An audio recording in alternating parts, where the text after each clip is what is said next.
What do you think of in Star Wars when you think of a great military commander? For most, it'll be individuals like Grand Admiral Thrawn, maybe Clone Wars fans or fans of General Anakin Skywalker, those like Obi-Wan Kenobi and Colonel Wolfie Lauren. However, looking out throughout Star Wars, several movies and TV shows, there's one species that continues to pop up continuously besides humans.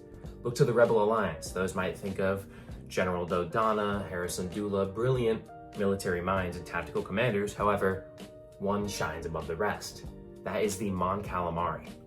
Now, this weird, kind of ugly fish-looking species, people might think, oh, this is just like the weird alien that they chose, but there's an actual reason why they are recurring in the Rebel Alliance, and they are brilliant tactical commanders on all levels. What's the first thing you think of when you think of the Mon Calamari? Maybe you think of Admiral Ackbar's famous quote, "It's a trap!"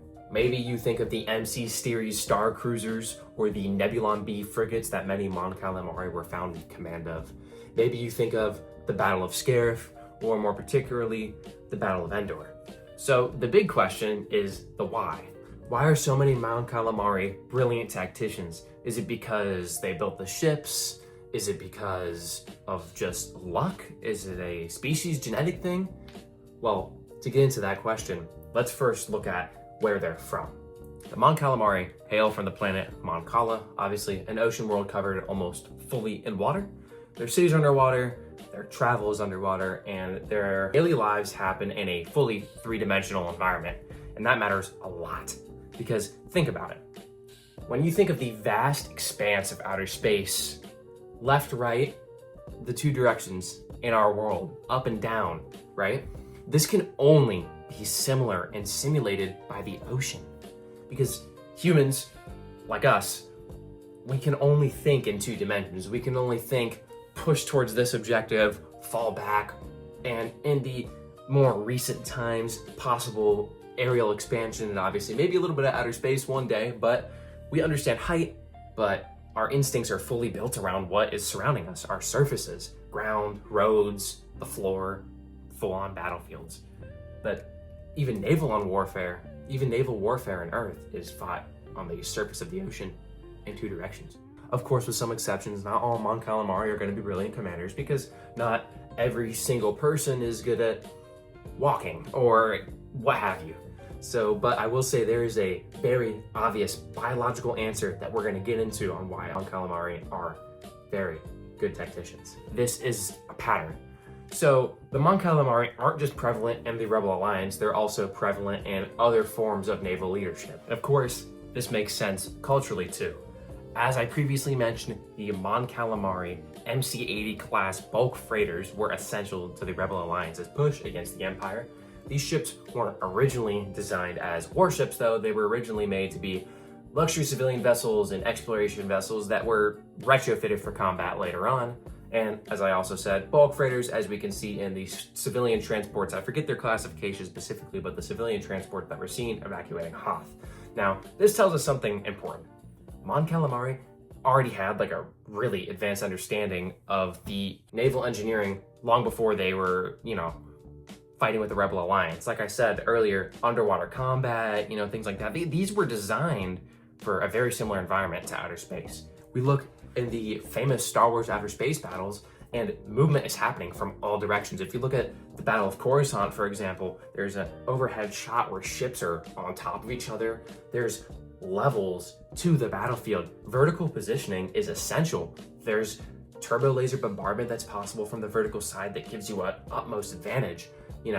Flanking can happen from literally any angle. You could flank from the under, which is something that's totally unheard of on, terrestrial worlds. Space is a fully 3D battlefield. If you guys want to talk about 3D chess, this is extremely similar. Here in post-production, that was a horrible joke. I still can't get past that. The Mon Calamari have been navigating this kind of environment for their whole lives. They are biologically, genetically built to navigate this type of environment. The Clone Wars actually gives us evidence for this.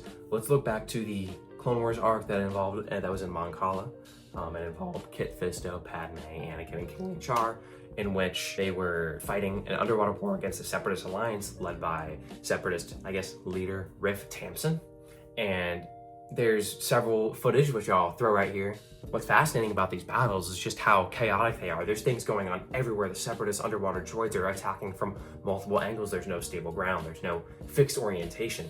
You know, watching these episodes is very similar to a space battle, similar to when Anakin Skywalker led a push onto Cad Bane's ship with ATTEs in outer space, leaping out in outer space. The clones and Jedi alike were floating in zero gravity, extremely similar to how we do underwater.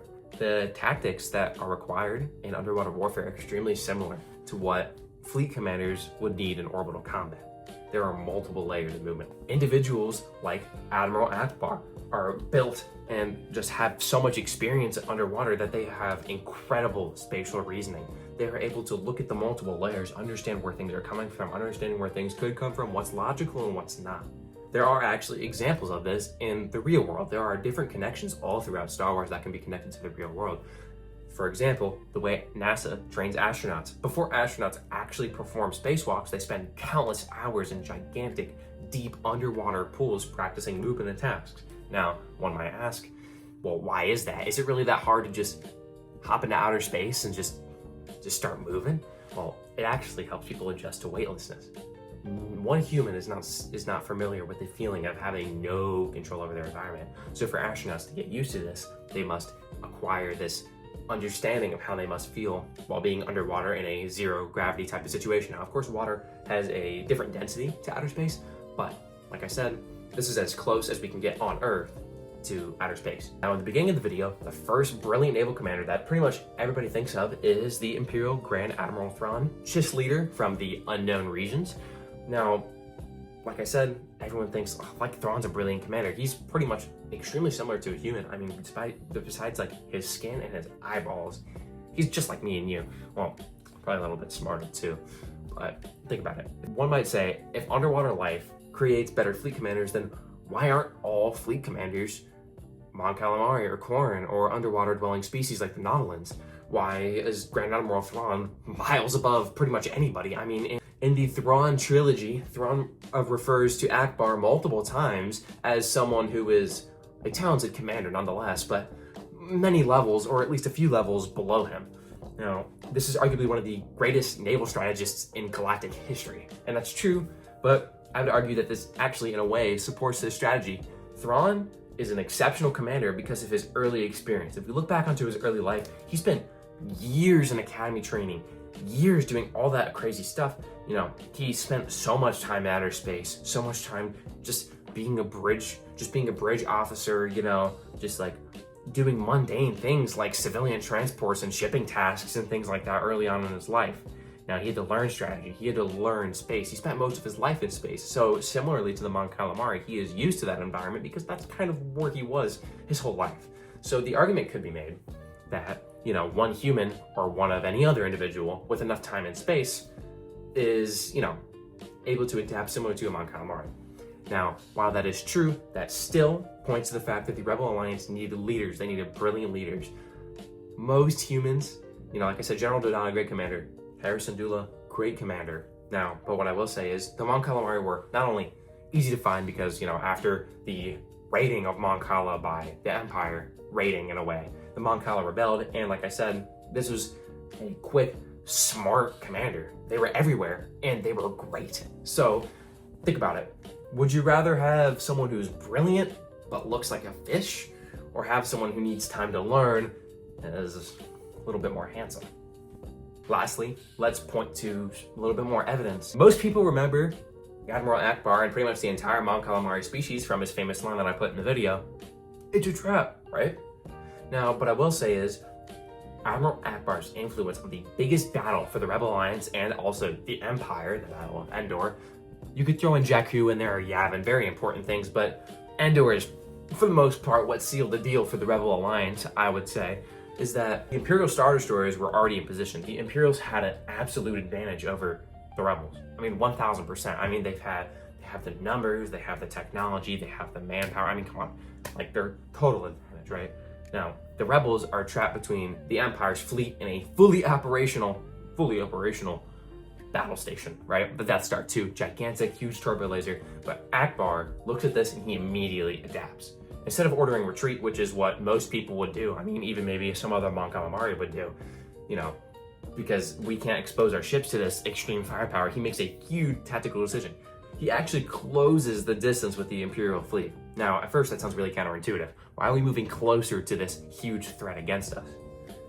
But Ackbar understood something extremely important. At close range, the Death Star couldn't effectively attack, and the Imperial ships could attack. We can see the strategy with the hit and run tactics, you know, against the Star Destroyers, you know. You get in so close against these large battle stations, these large fleets, and it becomes nearly impossible for turbo laser fire and other fire to hit without, you know, maybe damaging friendlies or maybe damaging your own ship. It just becomes extremely impossible. That's why these hit and run tactics were so popular with the Rebel Alliance. By forcing this huge orbital battle into close quarters combat, he limits the Emperor's biggest advantage. He processes a rapidly changing three-dimensional battlefield and looks at the difficult choice, the easy choice, and the safest possible maneuver between the two, navigating a fully three-dimensional field.